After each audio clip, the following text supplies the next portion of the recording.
Breaking news.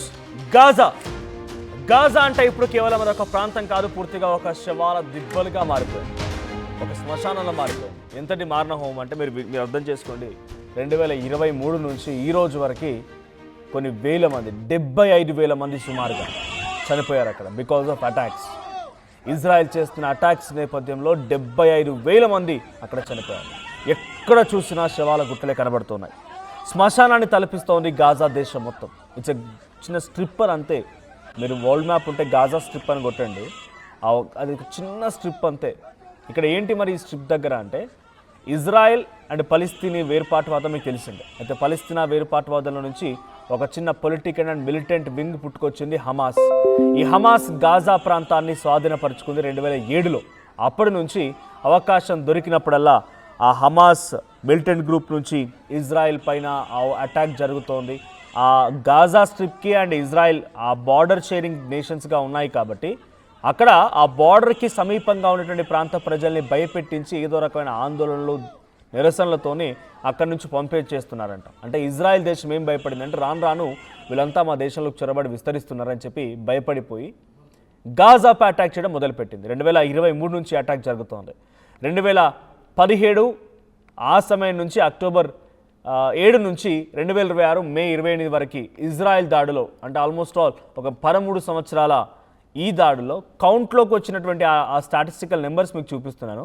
72,819 72,819 మంది అధికారికంగా ప్రభుత్వం గుర్తించిన మరణాలు. ఇక 172,894 మందికి సీరియస్గా ఉంది. స్టిల్ దే ఆర్ ఆన్ ఏమంటారు హాస్పిటలైజేషన్ కానీ లేకపోతే ఇంట్లో బెడ్ పై కానీ, అంటే వాళ్ళంతా ఒక్కసారి ఏ క్షణంలో చనిపోవచ్చు, అంతటి సీరియస్గా ఉన్నారు. ఇక 2025 అక్టోబర్ నుంచి ఇప్పటి వరకు 922 మంది చనిపోయారు. October to and it's not ఒక సంవత్సరం కూడా కావట్లేదు. ఇంకా October, November, December, January, February and March, April, May, almost ఒక 8 months ఈ గ్యాప్లో ఎంత 922 మంది చనిపోయారు. ఇక 2,786 మందికి గాయాలయ్యాయి. ఇంకా ఇప్పటికీ అక్కడ శిథిలాల కింద చాలా వందల మంది ఉన్నారు, కనీసం తీయలేకపోతున్నారు. అక్కడ ఎంతటి భయంకరమైన పరిస్థితి అంటే కనీసం సహాయక చర్యలు చేయడానికి కూడా ఎవరు లేరు. గాజాలో ఇప్పుడు ఎవరైతే ఉన్నటువంటి కొంతమంది జనం బిక్కుబిక్కుమంటూ గడుపుతున్నారు. 24/7 ఎప్పుడు చూసినా వాళ్ళ ప్రాంతం మొత్తం కూడా బాంబులతో మూత మోగాల్సిందే, మిసైల్స్తో దాడులు జరగాల్సిందే. గాజా స్ట్రిప్లో 70% భూభాగాన్ని ఇప్పుడు స్వాధీనం చేసుకోవాలని నెతన్యాహు పంతం నెగ్గించుకున్నారని చెప్పాలి. గాజాను పూర్తిగా తుడిచిపెట్టాలని సైన్యానికి నెతన్యాహు ఆదేశాలు జారీ చేశారు. నెతన్యాహు ఆదేశాలను అటు ట్రంప్పై హమాస్ సీరియస్గా ఉంది.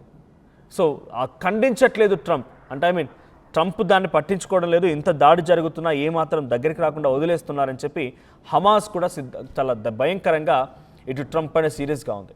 ఇంతకీ హమాస్ అంటే ఏంటి? పలిస్తీనా వేరుపాటువాదంలో నుంచి పుట్టుకొచ్చిందే ఈ హమాస్. హమాస్ అంటే పలిస్తీనా దేశాన్ని మొత్తం రిప్రజెంట్ చేసేది ఏం కాదు, మాకు ప్రత్యేక దేశం కావాలని చెప్పి వాళ్ళు పుట్టుకొచ్చిన ఒక మిలిటెంట్ గ్రూప్, ఒక పొలిటికల్ వింగ్. సో వాళ్ళ దగ్గర ఆర్మీ ఉంది, వాళ్ళ దగ్గర వెపన్స్ ఉన్నాయి, వాళ్ళ దగ్గర పవర్ ఉంది. పవర్ ఇన్ ద సెన్స్ వాళ్ళ దగ్గర కూడా తిప్పుకోవడానికి కొన్ని సామర్థ్యం ఉంది. But not up to the Israel దగ్గర టెక్నాలజీ మాదిరిగా హమాస్ దగ్గర ఏం లేదు. కానీ ఏదో రకంగా వాళ్ళ వ్యక్తిత్వాన్ని చాటుకోవడం కోసం వాళ్ళు ఉన్నటువంటి విషయాన్ని పరిగణలోకి తీసుకోవాలనే రకంగా దాడులు చేస్తూనే ఉంటారు. సో మీకు ఒక చిన్న టైం లైన్ చెప్తాను. అక్టోబర్ 7, 2023 ఎగ్జాక్ట్గా ఒక 3 సంవత్సరాల క్రితం అనుకోండి. సో అప్పుడు ఏం జరిగింది? హమాస్ అటాక్ సౌతర్న్ ఇజ్రాయెల్ పైన హమాస్ అటాక్ చేసింది. Israel towns, military bases, musical ఫెస్టివల్స్ని టార్గెట్ చేసి అటాక్ చేసింది హమాస్. ఇజ్రాయెల్ దానికి ప్రతీకారంగా భాగంగా గాజా పైన భయంకరమైనటువంటి మిసైళ్లతో వర్షం కురిపించింది. ఆ రోజు మొదలైంది ఇక భయంకరమైనటువంటి యుద్ధం. అది అక్టోబర్ నుంచి నవంబర్ వరకు కొనసాగింది. 2023లో ఇజ్రాయెల్ ఏం చేసింది? గాజా మీద సీజ్ వేసింది. ఆ గాజా ప్రాంతంలోకి, గాజాలో ఉన్నటువంటి నార్థన్ పార్ట్కి ఎంట్రీ ఇచ్చింది.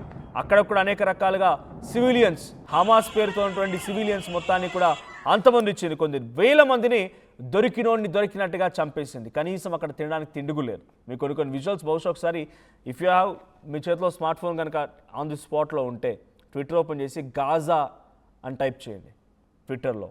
ఒక్కసారి ఆ దృశ్యాలు చూడండి. చిన్న చిన్న పిల్లలకి స్కూల్స్ లేవు, ఒంటి మీద బట్టలు ఉండవు, తినడానికి తిండి ఉండదు, మట్టి బుక్కుతున్నారు. నిజంగా మట్టి బుక్కుతున్నారు నిజంగానే గాజాలో చాలా భయంకరమైన పరిస్థితి.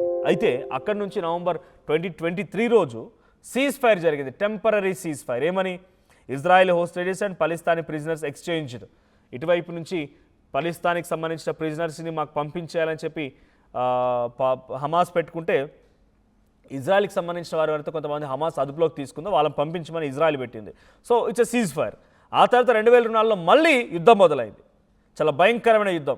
ఈసారి ఖాన్ యూనిస్ అండ్ రఫా ఈ ప్రాంతాలపైన అటాక్ చేయడం మొదలుపెట్టింది గాజా స్ట్రిప్ పైన ఇజ్రాయెల్. సో ఇది 2024 మొత్తం కంటిన్యూ అవుతూ వచ్చింది. హెజ్బుల్లా అటాక్స్ అయ్యాయి ఇజ్రాయెల్ పైన లెబనాన్ నుంచి. Hezbollah attacks Israel from Lebanon. Israel strikes Hezbollah positions in Lebanon. Lebanon నుంచి ఇటు ఇజ్రాయెల్ నుంచి లెబనాన్ పైన దాడులు జరుగుతూనే ఉన్నాయి. ఇక 2025 మొదలైంది. ఇప్పుడు ఈ వార్లోకి యునైటెడ్ స్టేట్స్ ఎంట్రీ ఇచ్చింది, ఈజిప్ట్ ఎంట్రీ ఇచ్చింది, ఖతార్ కూడా ఎంట్రీ ఇచ్చింది. ఈ యుద్ధాన్ని ఆపడం కోసం అంటామా, లేకపోతే అక్కడ జరిగిన పరిణామాలపైన ఇజ్రాయెల్కి సపోర్ట్ అంటామా? సో ఆ రకంగా ఇచ్చి ఎక్స్చేంజ్ ఆఫ్ ప్రిజనర్స్, హమాస్ బందీలు ఎవరైనా ఇజ్రాయెల్ దగ్గర ఉంటే హమాస్ బందీలను వదిలేయాలి. హమాస్ దగ్గర ఎవరైనా ఇజ్రాయెల్కి సంబంధించిన హోస్టేజెస్ ఆర్మీ మిలిటరీ ఉంటే హమాస్ వారిని వదిలేయాలి. ఈ ఎక్స్చేంజ్ జరిగింది. ఆ తర్వాత మార్చ్ 2025 నుంచి మే 2025 వరకు, ఎగ్జాక్ట్గా ఏడాది క్రితం సీజ్ ఫైర్ మొత్తం కంప్లీట్గా కొలాప్స్ అయిపోయింది. మళ్ళీ యుద్ధం మొదలైంది. జనవరిలో కాస్త కొంత సీజ్ ఫైర్ కనిపించినా మళ్ళీ యుద్ధం మొదలైంది మార్చిలో. భయంకరమైనటువంటి దాడి. ఆ దాడి తర్వాతనే మార్చి నుంచి మే 2025 గత ఏడాదిలోనే భయంకరమైన మరణాలు. అక్కడి పిల్లలు, చిన్న పిల్లలు తిండి లేక మట్టి బుక్కిన దృశ్యాలు కూడా అనేకంగా కనిపించాయి. నిజంగా మీరు వింటుంది నిజమే, మట్టి బుక్కారు. రోడ్లపైన చెట్లకు ఉన్న ఆకులు, అల్లంలు కూడా తినడం మొదలుపెట్టారు. తిండి లేదు, భయంకరమైనటువంటి దాడి, ఏది లేదు, ట్రాన్స్పోర్టేషన్ లేదు. ఒకవేళ అక్కడ అనారోగ్య బారిన పడిపోతే అక్కడిక్కడ చచ్చిపోవాల్సింది తప్ప వేరే ఆప్షన్ కూడా లేదు. అటువంటి భయానకమైన పరిస్థితులు గాజాలో ఉండేవి. సో కరెంట్ సిచ్యువేషన్ ఏంటంటే, మళ్ళీ Benjamin Netanyahu the president of Israel, prime minister of Israel, ఆయన ఏం చెప్తున్నారు? Israel took the control of about 60% of Gaza. 60% పైగా గాజాని మేము ఆక్రమించేసుకున్నాం. ఇక హమాస్ లేదు, ఎవరు లేరు. పాలిస్తానీ వేరుపాటువాదం కూడా లేదు. ఎవడైతే ఈ మిలిటెంట్ గ్రూప్ హమాస్ పేరుతో ఇంకా బయట ప్రివేల్ అవుతున్నారు వాళ్ళందరినీ కూడా చంపేస్తామని ఇటు నెతన్యాహు వార్నింగ్ ఇస్తున్నారు. సో ఇది ఇంకా కొనసాగుతూనే ఉంది. హౌతీల మూవ్మెంట్ ఉంది, హెజ్బొల్లాస్ వచ్చారు దీంట్లోకి, ఇరాక్, సిరియా కూడా వచ్చింది.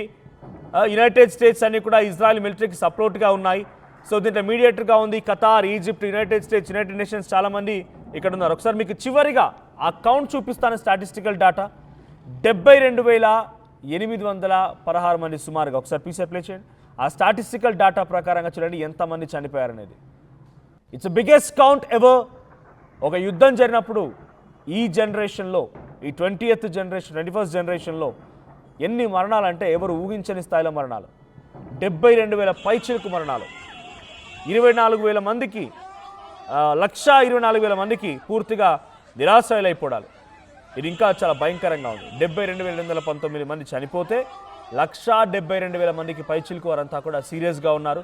922 since the October to ceasefire Palestinian have been killed. 922 మంది చనిపోయారు. ఇక 2,786 మంది Palestinians have been injured. So అక్కడ మీరు మ్యాప్ కూడా చూడవచ్చు, ఇందాక మీకు చూపించిన. ఒకసారి పీసీఆర్ ప్లే చేయండి ఆ స్టాటిస్టికల్ డేటా. ఆ స్టాటిస్టికల్ డేటాలో చూడండి, north Gaza, Gaza city, Deir el Balah, Khan Younis and Rafah.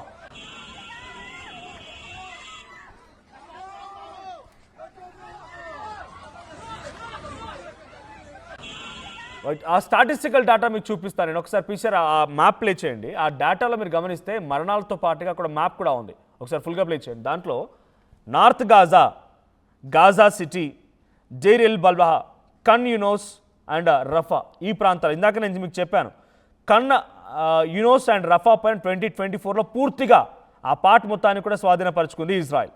ఈ మ్యాప్ని మీరు కేర్ఫుల్గా అబ్జర్వ్ చేస్తే కింద if at all possible world map కూడా రిట్రైవ్ చేయండి.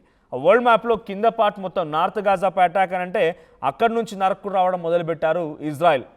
ఆ తర్వాత Gaza city, Deir el Balah, Khan Younis and Rafah ఈ ఏరియాస్ మొత్తం కూడా హమాస్ కంట్రోల్లో ఉన్నాయనేటువంటి భావనలో ఇజ్రాయెల్ ఉంది.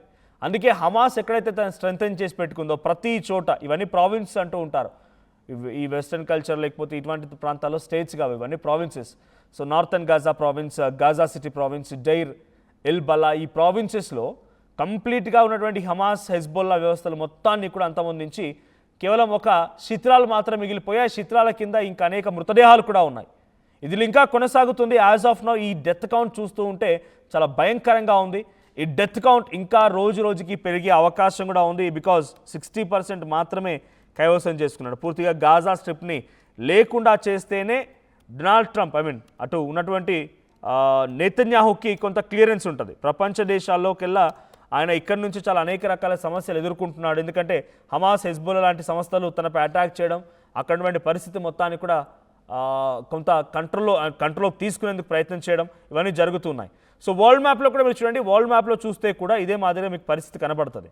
సో ఇజ్రాయెల్ అండ్ గాజా ఈ మ్యాప్లు మీరు పక్కనే పెట్టి కంపేర్ చేస్తే ఆ పార్ట్ ఎలా ఉంది, ఇజ్రాయెల్ ఎందుకు అటాక్ చేస్తుందో అర్థమవుతుంది. చిన్న స్ట్రిప్ అంతే, ఒక సముద్ర మార్గంలో చిన్న స్ట్రిప్ అంతే గాజా స్ట్రిప్ అనేది, చాలా చిన్న ప్రాంతం. సో ఇజ్రాయెల్కి పక్కనే ఉన్నటువంటి గాజా స్ట్రిప్లో ఇప్పుడు అటాక్స్ జరుగుతూ ఉన్నాయి. సో ఈ అటాక్స్లో ఆ చిన్న ప్రాంతమైనటువంటి గాజాలోనే 75,000 సుమారుగా మరణాలు సంభవించాయంటే ఏ స్థాయిలో యుద్ధం జరిగిందో అర్థం చేసుకోండి.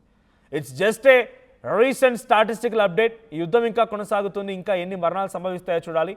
సో ప్రపంచ దేశంలో అతిపెద్దగా తీవ్రంగా నష్టపోయినటువంటి డెత్ కౌంట్ ఈ రీసెంట్ జనరేషన్స్లో అంటేనే గాజా. ఒకసారి చిన్నపిల్లల ఆ విజువల్స్ కూడా మీరు ట్విట్టర్లో, ఎక్స్లో చూడొచ్చు. మట్టి బుక్కుతున్న పరిస్థితి అంటే ఎటువంటి సిచ్యువేషన్ ఉందో అర్థమవుతోంది. సో ప్రజెంట్ దీనిపైన ఇంకా హమాస్ ఆగ్రహంతో ఉంది. హెజ్బొల్లా అంటే ఇక్కడ నుంచి మొదలైందే ఇరాన్ ఇజ్రాయెల్ యుద్ధం కూడా. ఇక్కడ నుంచి మొదలైందే.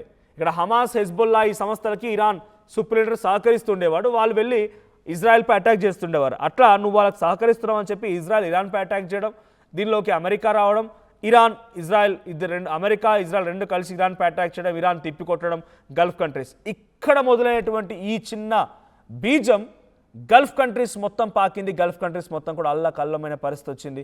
ఇప్పటికీ యుద్ధం కొనసాగుతోంది. సో ఇక్కడ ఇది ఆ స్ట్రిప్ ఇజ్రాయెల్ నుంచి చూసారా, ఆ ఆరెంజ్ కలర్ కనిపిస్తోంది మొత్తం ఇజ్రాయెల్, అదంతా ఇజ్రాయెల్. అండ్ ఆ పక్కన మీరు ఆ బ్లూ అదంతా కూడా సీ, అదంతా కూడా సముద్ర మార్గం. అక్కడ ఉన్నటువంటి ఒక చిన్న సరస్సు లాంటిది, చిన్న సముద్ర మార్గం లాంటిది. ఆ మిగిలిన పార్ట్ మొత్తం కూడా ఇజ్రాయెల్. సో బ్లాక్ కలర్లో కనిపిస్తోందే గాజా. సో ఇప్పుడు ఈ గాజాకి ఇజ్రాయెల్కి సంబంధించినటువంటి ఎగువన లెబనాన్ కానీ లేకుంటే పలిస్తీనా వేరుపాటువాదం చూసారు కదా, ఆ పలిస్తీనా వేరుపాటువాదులంతా కూడా వచ్చి గాజాలో ఉండి ఉద్యమాలు చేస్తున్నారు.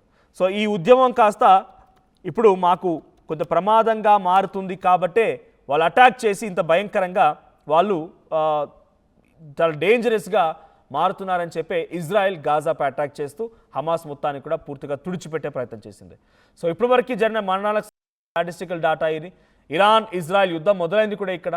సో మరి ఇది ఇరాన్ ఇజ్రాయెల్ యుద్ధం ఆగుతోంది, కానీ యుద్ధం మాత్రం ఆగడం లేదు, ఇంకా మరణాలు సంభవిస్తూనే ఉన్నాయి. చూద్దాం మరి ఇంకా రాను రోజు ఎటువంటి పరిస్థితులు ఉంటాయి, దీనిపై ఎటువంటి హ్యుమానిటేరియన్ గ్రౌండ్స్లో వరల్డ్ మొత్తం చూస్తుంది అనేది.